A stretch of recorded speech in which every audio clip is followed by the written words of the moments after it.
of God save my mind, and you don't die, give as you receive, and your release is Satan. This is the part 321 in the series Christ's Forgiveness, How to Manifest Immortality Season 2. And the name of today's teaching is The Secret Vows. Who punishes the body is insane. For here the little gap is seen, and yet it is not here. It has not judged itself. It has not judged itself, nor made itself to be where it is not. It does not seek to make of pain and joy, and look for lasting pleasure in the dust. It does not tell you what its purpose is, and cannot understand why it is for. It does not victimize, because it has no will, no preferences, and no doubts. It does not wonder what it is, and so it has no need to be competitive. It can be victimized, but cannot feel itself a victim. It accepts no role, but does what it is told without attack. It is indeed a senseless point of view to hold responsible for sight a thing that cannot see, and blame it for the sounds you do not like, although it cannot hear. It suffers not the punishment you give, because it has no feeling. It behaves in ways you want, but never makes the choice. It is not born, and does not die.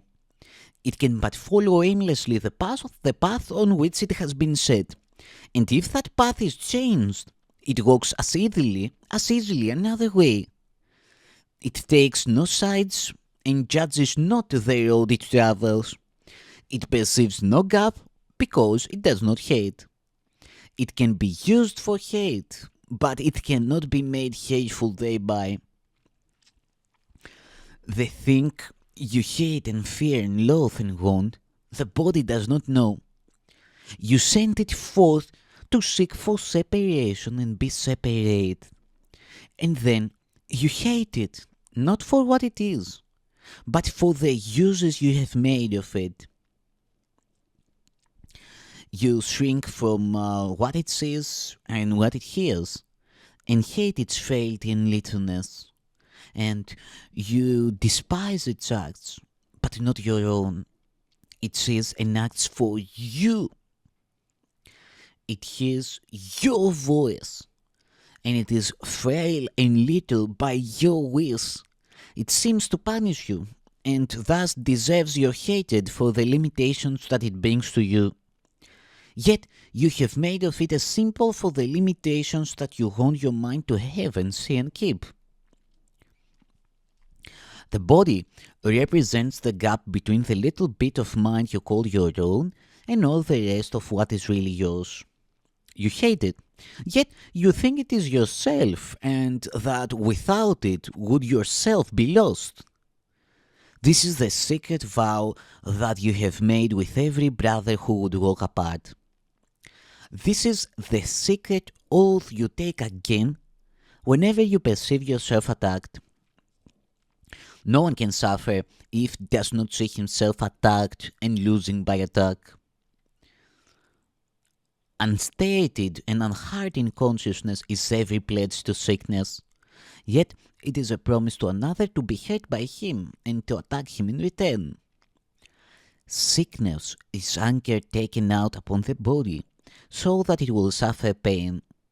It is the obvious effect of what was made in secret in agreement with another's secret wish to be apart from you as you would be apart from him. Unless you both agree. Unless you both agree that that is your wish, it can have no effects. Whoever says, there is no gap between my mind and yours, has kept God's promise, not his tiny oath to be forever faithless unto death. And by his healing is his brother healed. Let this be your agreement with each one, that you be one with him and not apart. and he will keep the promise that you make with him, because it is the one that he has made to God, as God has made to him. God keeps his promises. His Son keeps his.